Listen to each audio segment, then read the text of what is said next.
বাংলাদেশ ভারত টানাপোড়েনের মধ্যেই চাঁপাইনবাবগঞ্জ সীমান্তে বাংলাদেশি ও ভারতীয়দের মধ্যে সংঘর্ষের ঘটনা ঘটেছে। ভারতীয় বিএসএফের সাথে বাংলাদেশের সাধারণ গ্রামবাসীদের সাথে দাওয়াত পাল্টা দেওয়া হয়েছে। লেডিস অ্যান্ড জেন্টলম্যান, কাছে এবং দূরে, দেশি এবং প্রবাসী আমার যে সকল শুভাকাঙ্ক্ষী রয়েছেন সবাইকে জানাচ্ছি আন্তরিক অভিনন্দন ও শুভেচ্ছা। 24 আপডেট নিউজ ইউটিউব চ্যানেলের পক্ষ থেকে সবাইকে জানাচ্ছি আমার পক্ষ থেকে আসসালামু আলাইকুম রহমতুল্লাহি ওয়া বারাকাতুহু। আশা করছি সবাই ভালো আছেন। আসুন আমরা এই সম্পূর্ণ ভিডিওটা দেখে আসি, খুবই গুরুত্বপূর্ণ একটা ভিডিও। বাংলাদেশ ভারত টানাপোড়েনের মধ্যেই চাঁপাইনবাবগঞ্জ সীমান্তে বাংলাদেশি ও ভারতীয়দের মধ্যে সংঘর্ষের ঘটনা ঘটেছে। শনিবার চাঁপাইনবাবগঞ্জের কিরণগঞ্জ সীমান্তে ভারতীয় ও বাংলাদেশিদের মধ্যে এই সংঘর্ষের ঘটনা ঘটে। বেলা 11টার দিকে এই ঘটনা ঘটে বলে জানাচ্ছে স্থানীয়রা। এ সময় সীমান্তের উভয় পাশে অতিরিক্ত বিজিবি, বিএসএফ মোতায়েন করা হয়। ভারতীয়রা বাংলাদেশে অনুপ্রবেশ করে বেশ কিছু গাছ কেটে ফেলে। এ সময় বাংলাদেশি নাগরিকরা প্রতিরোধ গড়ে তোলে। স্থানীয়রা জানান, ভারতীয়রা সীমান্তের কাঁটাতারের বেড়ার পাশে গাছ কাটতে গেলে বাংলাদেশিদের সঙ্গে বাকবিতণ্ডা হয়। এক পর্যায়ে দুই পক্ষের মধ্যে বাধে সংঘর্ষ। পরে এতে বিজিবি ও বিএসএফকেও হস্তক্ষেপ করতে দেখা যায়। সামাজিক যোগাযোগ মাধ্যমে ছড়িয়ে পড়া ছবিতে সীমান্তে তুমুল উত্তেজনার চিত্র দেখা গেছে।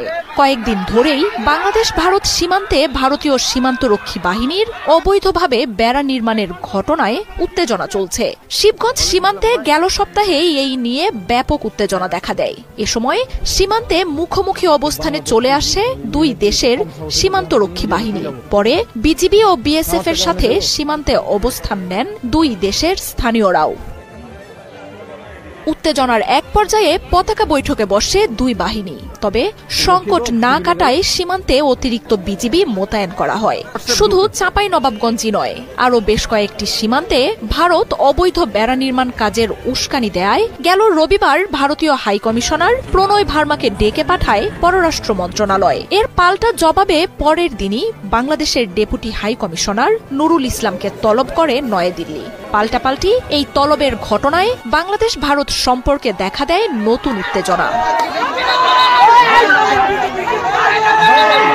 ভারতের রাষ্ট্রদূতের সাথে বৈঠকে সীমান্তে বিএসএফ এর উস্কানিমূলক কর্মকাণ্ডের বিষয়ে উদ্বেগ জানানো হয়। বারবার অঙ্গীকার দিয়েও ভারত সীমান্ত হত্যা অব্যাহত রাখায় জানানো হয় অসন্তোষ। সীমান্তে উত্তেজনা বাড়ে এমন কোনো উস্কানি না দিতে দিল্লিকে পরামর্শ দেয়া হয়। পররাষ্ট্র মন্ত্রণালয় থেকে বের হয়ে ভারতীয় হাইকমিশনার জানান, সীমান্ত নিরাপত্তা ও বেড়া নিয়ে দুই দেশের ভালো বোঝাপড়া রয়েছে। এছাড়াও সীমান্তে অপরাধ, মানব পাচার এবং চোরাচালান বন্ধে ভারতের পক্ষ থেকে বেড়া নির্মাণ কাজ হাতে নিয়েছে বলে তুলে ধরেন প্রণয় ভার্মা।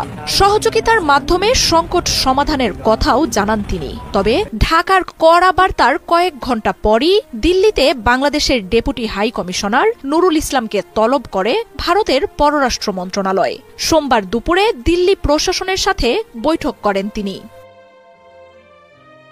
বাংলাদেশের সাথে ভারতের রয়েছে 4096 কিলোমিটারের দীর্ঘ এক সীমান্ত। এর মধ্যে পশ্চিমবঙ্গের সঙ্গে থাকা 2200 কিলোমিটার সীমান্তের 20% কোনো প্রাচীর নেই। আগস্টে আওয়ামী লীগ সরকারের পতনের পর শেখ হাসিনাকে আশ্রয় দেয়া সহ নানা ইস্যুতে ভারতের সাথে বাংলাদেশের সম্পর্কের টানাপোড়েন শুরু হয়। সংখ্যালঘু ইস্যু সহ দেশটির গণমাধ্যম ও রাজনীতিবিদদের বাংলাদেশ নিয়ে নানা ধরনের উস্কানিমূলক বক্তব্যে দুই দেশের সম্পর্ক।